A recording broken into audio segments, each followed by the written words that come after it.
Assalamualaikum warahmatullahi wabarakatuh. Terima kasih kesempatan diberikan kepada kami. Kami dari kelompok 1 akan mempresentasikan tugas yang diberikan kepada kami dengan materi syarat-syarat perkawinan dan sebagainya. Akan dibahas oleh narasumber pertama, Wendy Saputra. Sebelum itu, perkenalkan dulu nama ya. Kelompok 1. Oke. Lanjut aja, guys. Wendy, untuk narasumber pertama, penjelasannya syarat-syarat perkawinan. Cek. Yuk, bentar. Yuk, ulangi lagi yuk. Kamu kayaknya grogi tuh yuk. Enggak. Ulangi perkenalan terus gitu loh. Oh, perkenalan nah? Iya. Biar kayak formal dikit. Oke. Sorry. I'm so sorry. Bang Oki, ulangi dari pertama yang itu. Bentar. Yoi.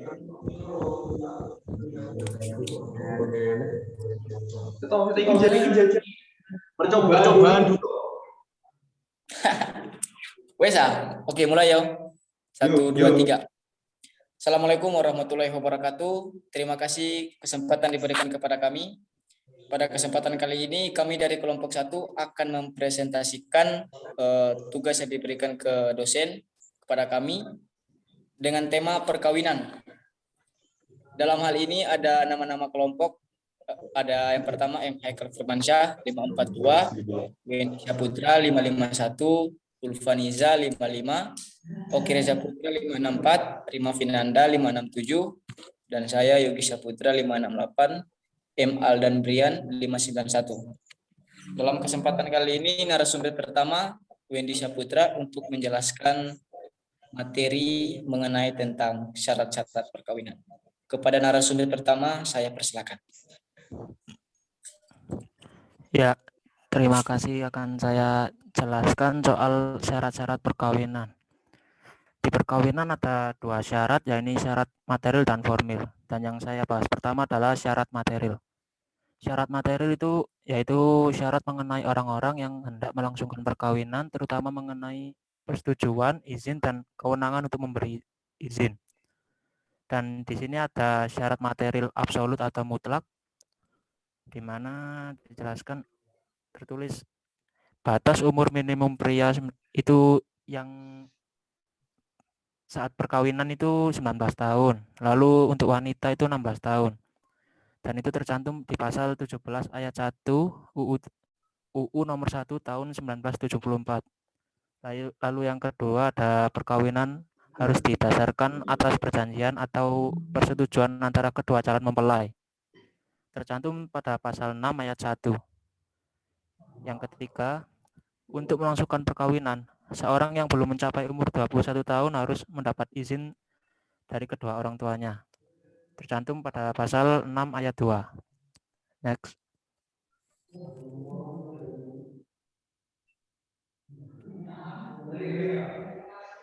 Nah, dalam syarat material absolut terdapat juga izin kawin dalam KUH Perdata.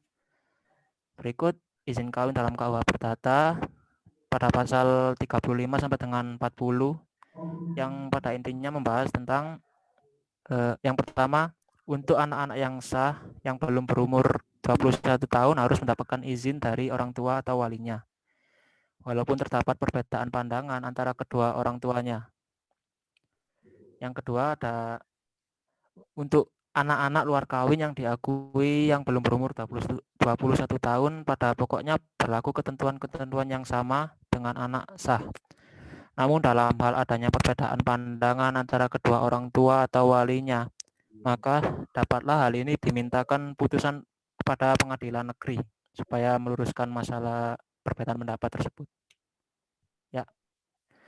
Berikutnya akan dilanjutkan oleh kawan saya, Oki. Syarat material atau relatif. Jadi syarat material diatur dalam pasal 6 sampai dengan pasal 11 UU nomor 1 tahun 974 yang dapat dibedakan lagi dalam syarat material yang absolut atau mutlak dan syarat material yang relatif atau nisbi. Jadi dalam syarat material ini ada beberapa poin. Satu, larangan kawin antara orang-orang yang mempunyai hubungan keluarga. Bentar. Yakni hubungan kekeluargaan karena terjadinya ikatan pernikahan. Yang nomor 2 ada seseorang yang masih terikat tali perkawinan dengan orang lain. Ini sebentar, saya ganti.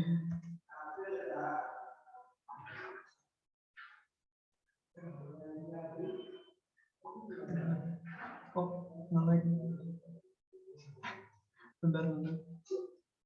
Aku orang siap. Guys, aku orang siap loh. Gimana? Lanjut. Lanjut mau terus gak apa-apa. Mosok mojo. Gak apa-apa mojo melan Gak apa-apa. Ora apa-apa. Gak apa-apa moco. Gak apa-apa. Kemarin juga mempelajari materi yang dikasih hobi itu. Iki Haika ben delok materi nih kayak lali deh. Gung roh malan. Haikal ora materi ini. Haikal moco tuh. Ayo. Ayo ki nang anu ki. Apa? Engko iki dipotong ae. Oh.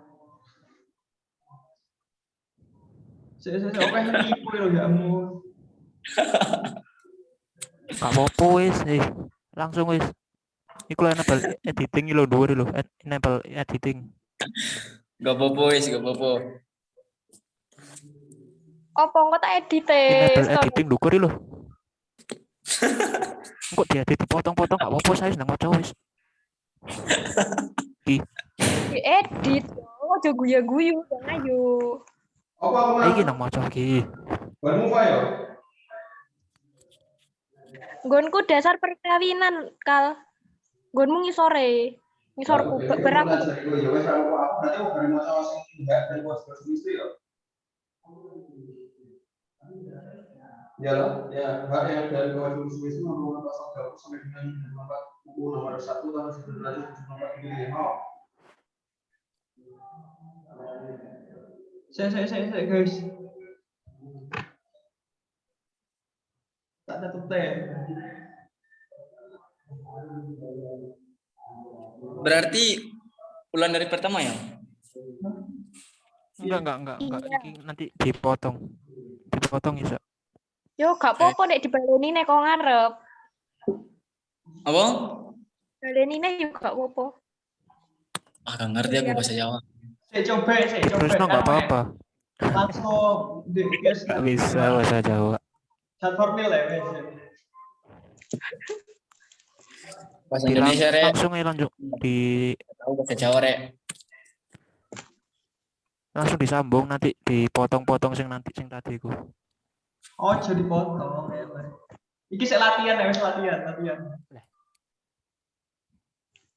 Asem di latihan bareng. Harus perfect guys semua.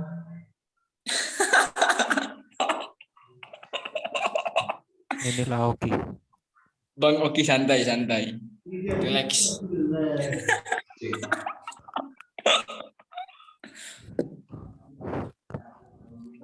Syarat formil itu siapa ibu? Yok. Anu Rima. Oke. Iki Ulfa.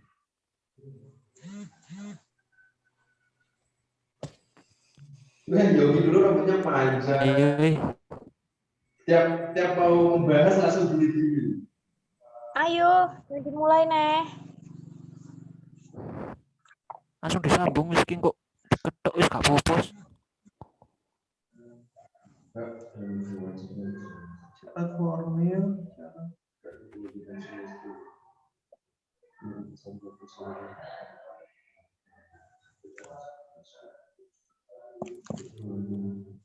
Kira segala.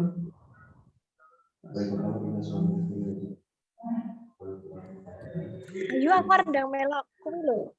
Arepen acara aku, udah ayo.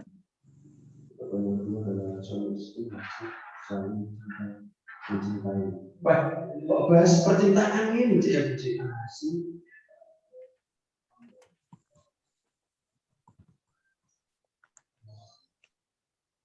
Oke. Bahas percintaan ini loh. Suami istri wajib saling mencinta dan mencintai, cinta dan mencintai, hormat menghormati dan memberi bantuan lahir batin suatu semuanya. Saya jauh sampai apa? Syarat materinya.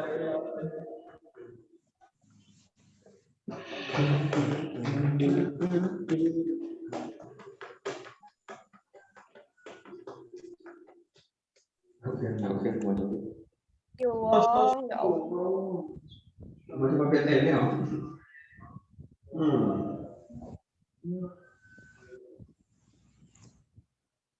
Oke, oke. Nyapa? Kuwi di slideshow. Ojo ngono, di slideshow ben ombo. Saya. Syarat yang tidak membedakan.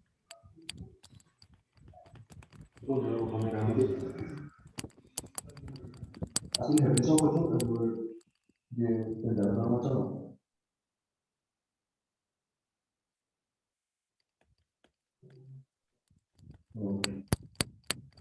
Bentar.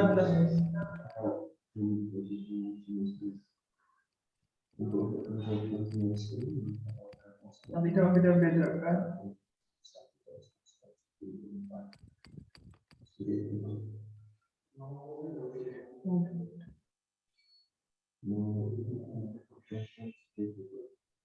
Yang pertama adalah yang menjadi sendiri dasar untuk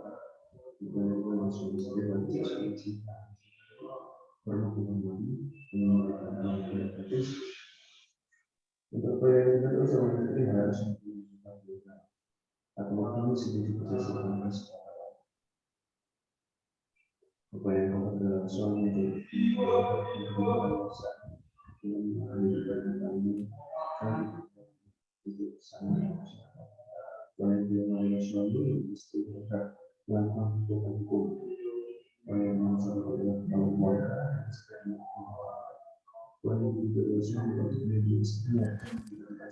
Ayo iki nang disambung ki. sesuai dengan kemampuannya. Oh iya. Oh, sabar. Yuk, mulai yuk. Beli niku awal apa anu? Disambung ae lho, kok diketok iso. Zoom salah entek sali.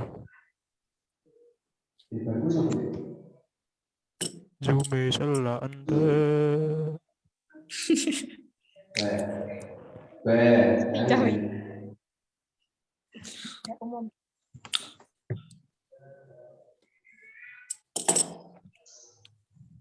Iki langsung aku apa balik niku awal?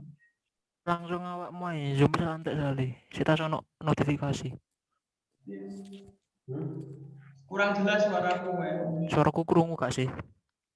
Langsung awakmu ae. Oh, iya.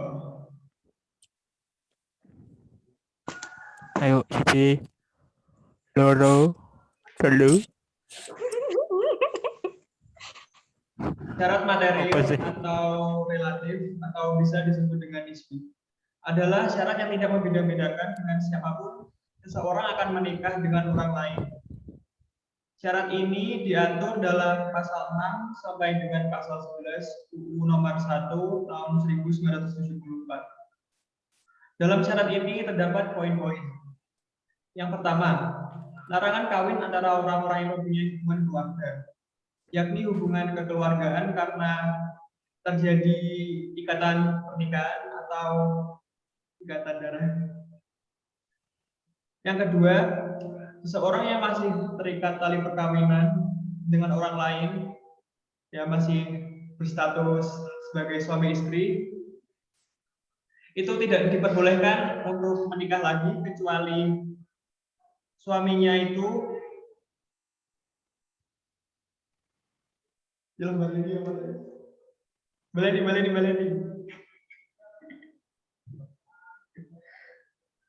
Baleni ya. Tak game kata-kata itu. Wah, perfeksionis. Bentar.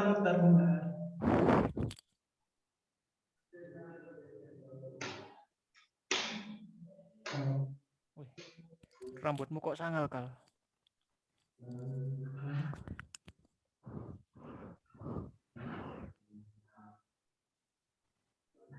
Rambut Haikal kok sangar?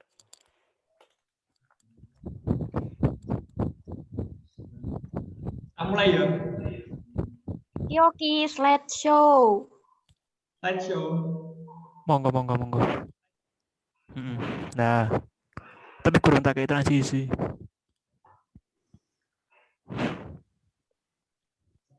Syarat material.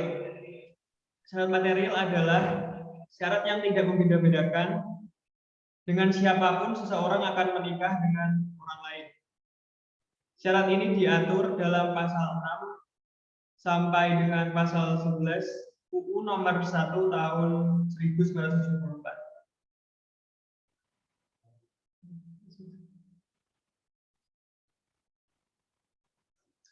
Dalam syarat material ini terdapat poin-poin yang perlu untuk diperhatikan. Yang pertama, larangan kawin antara orang-orang yang punya hubungan keluarga, yakni hubungan kekeluargaan karena terjadi suatu perkawinan. Yang kedua, seseorang yang masih mempunyai tali perkawinan dengan orang lain tidak dapat kawin lagi, kecuali seorang suami yang oleh pengadilan itu diizinkan untuk poligami karena telah mempunyai alasan-alasan pendukung untuk kawin lagi. Yang ketiga, larangan kawin bagi suami dan istri yang telah cerai lalu menikah lagi dan bercerai lagi untuk yang kedua kalinya. Dan yang terakhir, seorang wanita yang ikatan perkawinannya putus itu tidak boleh kawin lagi sebelum masa tunggunya itu habis. Next.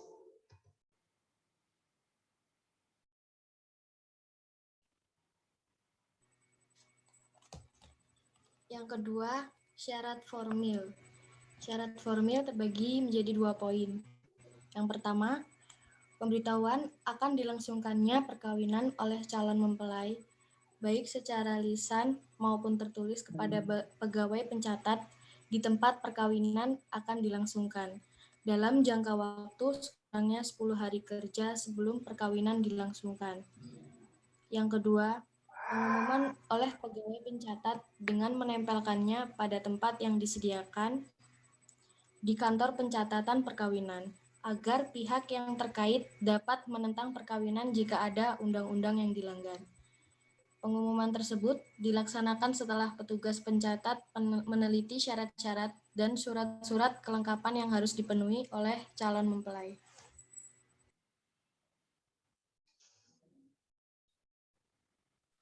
Selanjutnya yaitu dasar perkawinan. Menurut Undang-Undang Nomor 1 Tahun 1974, perkawinan adalah ikatan lahir batin antara seorang pria dan seorang wanita sebagai suami istri dengan tujuan membentuk keluarga atau rumah tangga yang bahagia dan kekal berdasarkan ketuhanan Yang Maha Esa.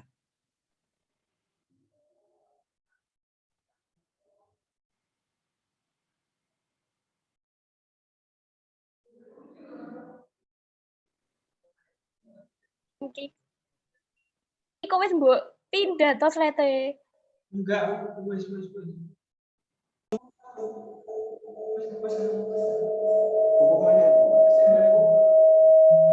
Undang-Undang Nomor 1 Tahun 1974, Perkawinan adalah ikatan lahir batin antara seorang pria dan seorang wanita sebagai suami istri dengan tujuan membentuk keluarga atau rumah tangga yang bahagia dan kekal berdasarkan ketuhanan Yang Maha Esa.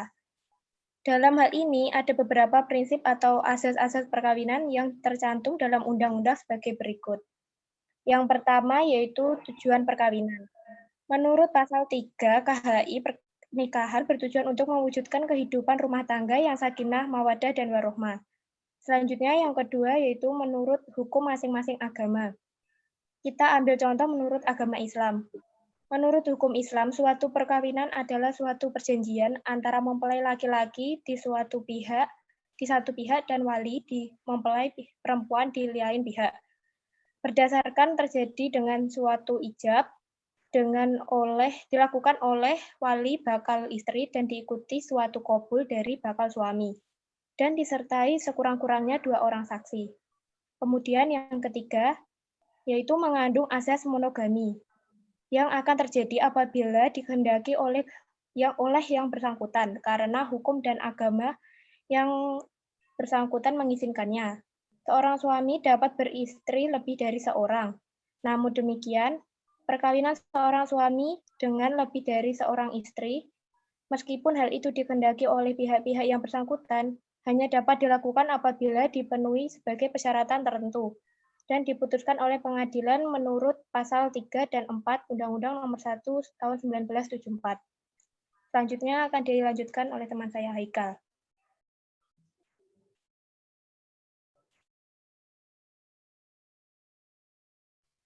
Next.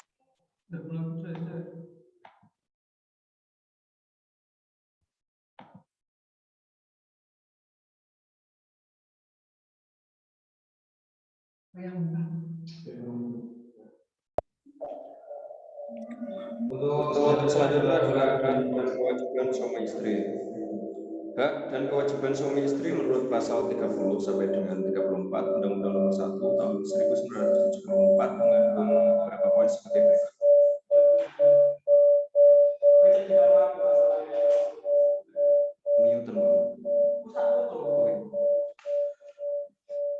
Untuk poin pertama adalah suami istri wajib menegakkan rumah tangga yang menjadi sendi dari dasar semuanya masyarakat. Untuk poin yang kedua adalah suami istri wajib saling mencinta dan mencintai, hormat menghormati dan memberi bantuan satu antara lahir batin satu sama lain. Untuk poin yang ketiga adalah suami istri harus mempunyai tempat tinggal atau domisili berdasarkan kesepakatan keduanya. Untuk poin yang selanjutnya adalah suami dan istri mempunyai hak dan kedudukan yang sama dalam kehidupan rumah tangga dan pergaulan hidup bersama dalam masyarakat. Untuk selanjutnya adalah suami dan istri berhak melakukan perbuatan hukum dan selanjutnya suami adalah kepala keluarga dan istri adalah ibu rumah tangga. Suami wajib melindungi istrinya dan memberikan segala sesuatu keperluan hidup, rumah tangga, nafkah yang penting, suatu keadaan semampuannya. Untuk selanjutnya adalah istri wajib mengatur urusan rumah tangga sebaik-baiknya.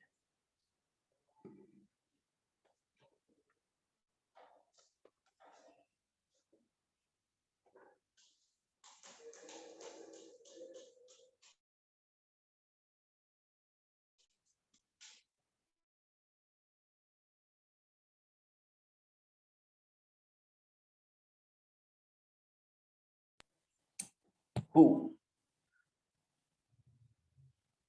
Next.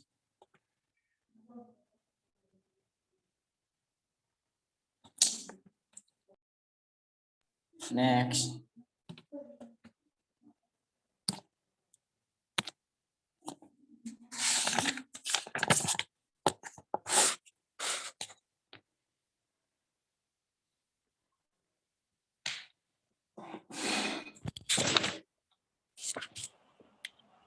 Pencegahan perkawinan. Pencegahan perkawinan merupakan suatu hak yang diberikan kepada orang-orang tertentu untuk dasar tertentu kepada orang-orang tertentu. Untuk atas dasar-dasar tertentu menyatakan keberatan terhadap dilangsungkannya perkawinan antara orang-orang tertentu. Ada pula beberapa hal berikut. Yang pertama, pencegahan perkawinan diajukan kepada pengadilan dalam daerah hukum di mana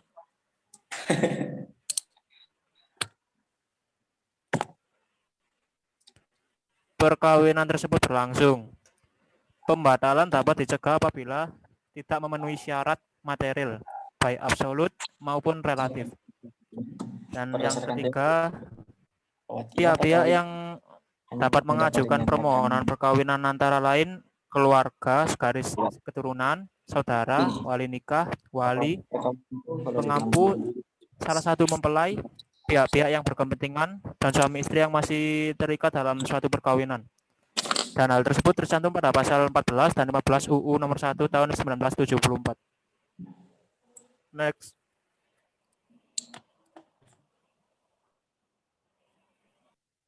Oke, bicara soal pembatalan perkawinan, berdasarkan teori di sini berpendapat di tiap perkawinan itu hanya dapat dinyatakan vernetar, dapat dibatalkan. Artinya begini, bahwa perkawinan itu hanya dapat dinyatakan batal sesudah keputusan hakim atas dasar-dasar yang diajukan oleh penuntut dan ditujukan oleh undang-undang. Jadi perkawinan itu dinyatakan neitbar, batal demi hukum. Karena kalau demikian halnya maka tak menjamin kepastian hukum. Perkawinan dinyatakan batal sesudah dilangsungkan perkawinan. Dalam hal ini, perkawinan dapat dibatalkan dengan alasan-alasan sebagai berikut. Yang pertama, apabila para calon mempelai tidak memenuhi syarat material maupun formil. Syarat material maupun formil sudah dijelaskan oleh teman saya tadi, Wendy sama Oki Reza. Dan yang kedua, perkawinan diajukan pada pegawai pencatat yang tidak berwenang.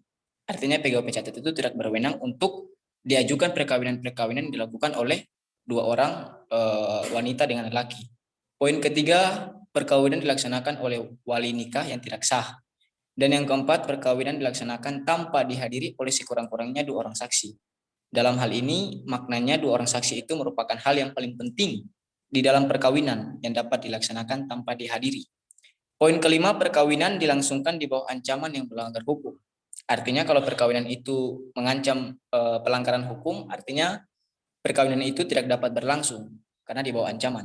Yang poin keenam, pada waktu berlangsungnya perkawinan, terjadi salah sangka mengenai diri suami dan istri. Oke, dalam hal ini adapun pihak-pihak yang dapat mengajukan pembatalan perkawinan sebagai berikut. Poin pertama dapat digarisbawahi. Yang pertama, para keluarga dalam garis keturunan lurus ke atas dari suami atau istri. Yang kedua, suami dan istri. Kenapa? Karena merupakan dua hal yang paling pokok, yang paling primer. Dan yang ketiga adalah pejabat yang berwenang dan ditunjukkan oleh undang-undang. Khususnya adalah Undang-Undang Nomor 1 Tahun 1974. Dan yang keempat adalah setiap orang mempunyai kepentingan hukum secara langsung terhadap perkawinan tersebut, namun hanya setelah perkawinan itu diputus. Next.